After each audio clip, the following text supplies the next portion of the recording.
Welcome to the show. I'm Mitch Goldberg. You're watching Be the Boss of Your Money. Thank you so much for joining me. Couple of things to talk about today. Something I heard from the Oracle of Omaha, Warren Buffett. He had his big annual Berkshire meeting, the Berkshire Hathaway meeting, and tens of thousands of people attend. I get to watch excerpts from videos, and that's more my style. Something you said really struck me, which I just so identify with. I want to share that with you. Just a quick update, some thoughts, really not an update, some thoughts on artificial intelligence as far as investment prowess and what it really means. And I know when I said what it means as opposed to what it really means, it makes it a little bit more interesting when you say what it really means, right? But we'll see if you think my point of view is worth a listen. I hope it is. Nothing earth-shattering. And I want to share a couple thoughts. The gambling, excuse me, my nose is a little itchy. I want to share with you a couple of thoughts. The gambling stocks, and they're not what you think. I'm not talking about like casino companies or something like that. I'm talking about two very popular companies, especially with the under 40 crowd, but whose fortunes as far as stocks go have been pretty darn good. So I'm going to roll a quick introduction and we'll get into this stuff. Stick around. If you have any questions, please ask me in the comments. Your words of wisdom, your words of encouragement in the comments are always appreciated. Throw in there a nice emoji. And while you're watching this, whatever platform you're on, give it a thumbs up or a heart or an applause or a wow. It really helps the cause and it helps spread the good word to your contacts about the information, the lessons, the education that we share here. Here we go.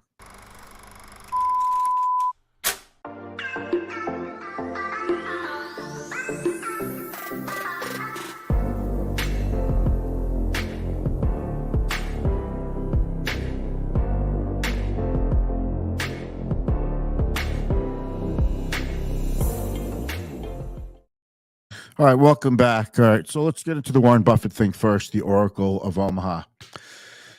One of the things that I really, my audio mixer is down here. Let's look over there to check the volume. One of the things that I really appreciate about listening to Warren Buffett is that he actually doesn't talk about money all that much. You know, you never hear him talk about, I got this, I got that, I got this McLaren, you know, I got the new Ferrari. You never hear him talk like that. You never. I'm sure he's got all these, you know, plenty of nice things. And he can have anything he wants. He's one of the wealthiest men in the whole world. But really, the lesson that I take away from following Warren Buffett for my entire adult life, my entire career, which started when I was 22 years old in 1990, is that, you know, he really talks about life's lessons and personal finance. It's not a matter of just picking great stocks. He's picked a lot of stocks. They don't all work. But what really made him successful is his temperament, his ability to be patient. And that is the rarest thing today, is the patience thing. Now, I go over my, you know, clients' accounts with my clients, and we look at the stocks, and, you know, I have plenty of stocks that are up 1,000% or more in people's accounts, lots and lots, over 400 or 500%. You know, how do we do it? It's just because, you know, I'm so good at picking winners. I just pick winner after winner after winner after winner, right? I'm just so great at what I do. No, I wish, right? I wish. You know, I work hard at what I do. I study my craft. I know it inside and out. And I bring the benefit of experience to my clients. But really, what it is not a matter of being super smart and super savvy and all-knowing in investing. I'm just really patient. I could buy that internet search engine company and hold it for 10 years or more, no problem. I could buy the Oracle of Omaha's stock and hold on to it for 15, 20 years, no problem. And that's what I've been able to do so well, in my opinion, for my clients. And it's really gratifying to see people who had $100,000, $200,000 accounts with me 20 years ago are sitting on $1 million today, some of them, and some more because they've sent in more money over time. And you get to a point in your career where you're managing some serious money because you've helped people grow it. If you think about it, money could double every 7 to 10 years. And then it could double again in another 7 to 10 years, and then another 7 to 10 years. I think this is why, for a financial advisor, it's important to get a good start, because the clients, if you're a new financial advisor, the clients you bring in today are going to be often your biggest accounts down the road. My biggest accounts are not the most recent ones that I brought in. It's the ones that I brought in a long time ago, whose accounts have grown and people have contributed to. And some of them have sold their businesses or real estate, or their businesses have become extremely successful, and they've added a lot to it. But the point is, it's still, the growth is a heck of a lot bigger than what they've put into their accounts. It's a pretty gratifying thing to see. Anyway, I digress. I digress. I diverse. Did I just make up a new word? I'm diversing today. I'm digressing. That's better. So, Warren Buffett's anecdotal stories, and he never talks about, I made X amount on this stock and I made this much on that stock. He's just not a bragger. And there are enough braggers out there. The point I'm making is, most of his wealth he made well after the age of 60. And it's because he's patient. Temperament is more important than anything. Your ability to be patient, your ability to tune out market fluctuations and geopolitical events and market news, and tuning out what everybody else is doing with their money. It's a very important quality to have. How many times in Warren Buffett's career have people panicked and the market went plunging down, and he just ignored it and continued doing what he does? Now, he is somebody who has a lot of confidence in the stocks that he buys, which means he doesn't get flustered. But I find that clients who buy stocks away from me, or who call in for a new stock, they always buy with confidence. The new drug is coming out, or the this or that. And I find that, their confidence is very easily shaken because they didn't do a lot of homework. Maybe they read a few articles or watched a few videos, and they see a stock going up, so they must be right. That validates it. Short-term, stock goes up, so they're confident and they buy. Then when the market goes down or the stock goes down, their confidence disappears, and before you know it, they're selling and they're buying a new stock or a new portfolio or whatever. And that is something I don't want to see people do. I'm not saying hold on to a stock forever. I'm not saying never sell a stock that's a loser. I'm not saying that at all. But there is a way to do it and be confident and make confident decisions by knowing what you're buying, by understanding why you're buying something, and by understanding that sometimes the future outlook for a company changes either through obsolescence of their technology or something to that effect. That's why investing is not easy. There are plenty of ways to invest and make it easy. There are exchange traded funds, there are mutual funds, there's all kinds of ways to invest. So there's an infinite amount of ways. I find that the paradox of choice is real. When people have too many choices to choose from, they can't make a decision. This is why when we go out and we are offered a soda size at the movies, or popcorn size, small, medium, or large, most people go with a medium because, if I get the small, I might not have enough. If I get the large, it's too much, but the medium should do me just about right. It's just the easy decision. So people like a medium. And I think one of the things that helps me make decisions is I take my multitude of decisions, of choices to choose from, and I narrow things down to the power of 3. Pick one of the 3. So it could be 9 decisions, categorize it into 3 things, small, medium, or large, and I narrow things down and I get stuff done. And I think that's a really important quality. And I feel like that's one of the things that Warren Buffett does. But his point that he made is somebody asked him, how would you invest today? Would you read, thousands and thousands of pages of research? Would you read thousands and thousands of pages of news or information from companies, annual statements, and Moody's reports? That was a specific one. I think they said Moody's reports. And Warren said, yeah, I'd read a lot. I would absolutely read a lot. He says, here's the thing.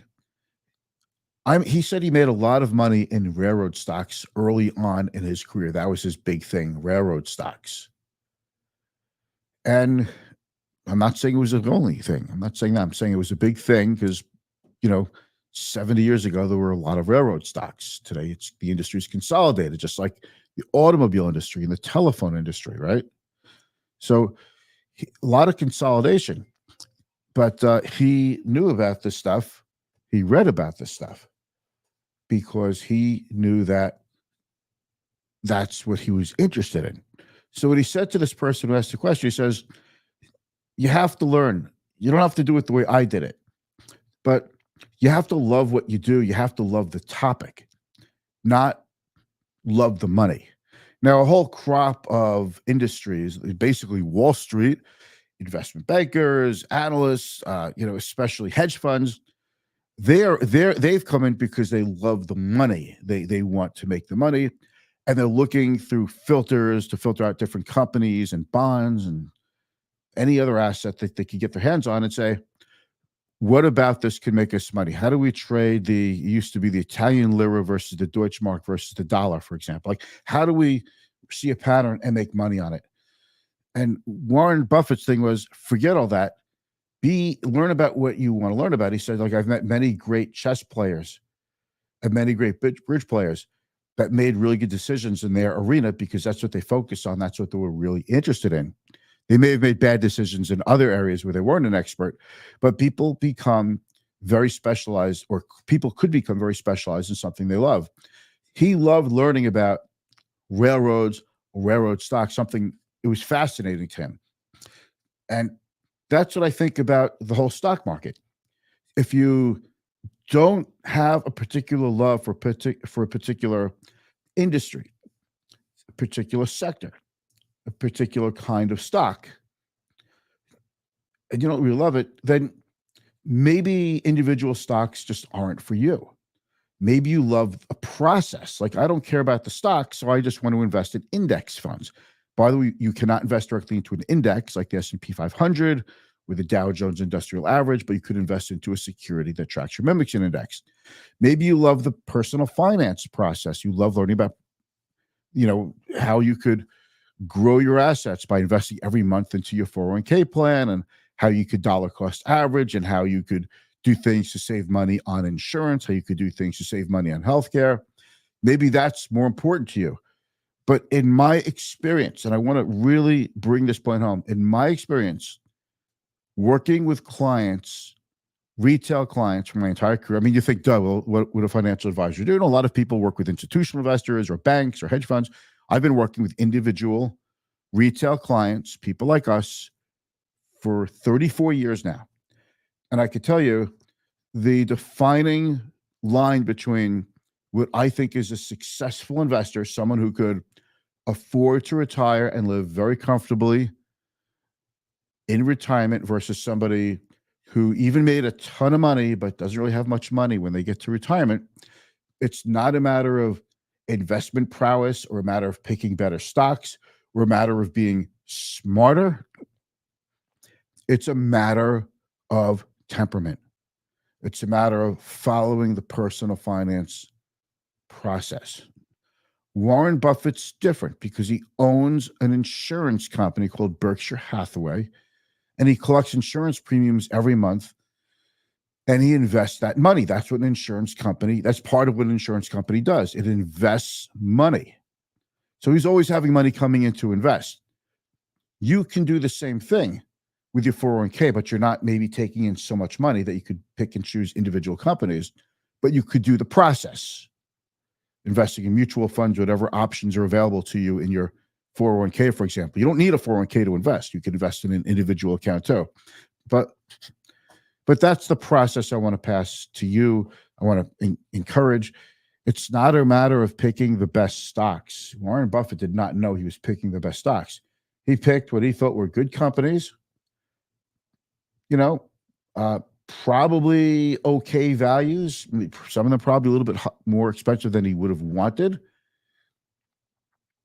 And he just held on to them 20, 30, 40 years. And he's made a ton of money that way. And that was the key to his success. If you noticed him all the time, even during the Great Recession of 2007, 2008, 2009, he was not nervous. He wasn't scared. He just went on doing the same thing, following his process. And that is, to me, the design of a successful investor. Personal finance is someone who can design their future. I'm not saying be cheap. Just because somebody's a cheapskate and tries to eke out every single dollar of every single thing they do, or beat the crap out of every service provider to get the lowest possible price for everything, I'm not saying that. I have dealt with people who just want the lowest possible price for my services, and they just go from person to person to person, from professional to professional. They beat the heck out of people to get the best possible price, and they never get anywhere. You know that expression? People who want value seek value. People who are cheap never recognize value. They only see cost. So it's up to you, right? But that's something I wanted to impress upon you. Artificial intelligence, boy, I really think I could have just made a whole show about that, but I already put artificial intelligence in the title of this live stream. So, we say artificial intelligence is the next big thing. And I'm going with it. But it's not a new internet. We already have a great internet. If it wasn't for the internet, we wouldn't have this growth in artificial intelligence. And I'm not saying we couldn't put together farms of supercomputers and cloud computing to create artificial intelligence applications, generative AI. But for artificial intelligence to work in our daily lives, it still needs the backbone of the internet.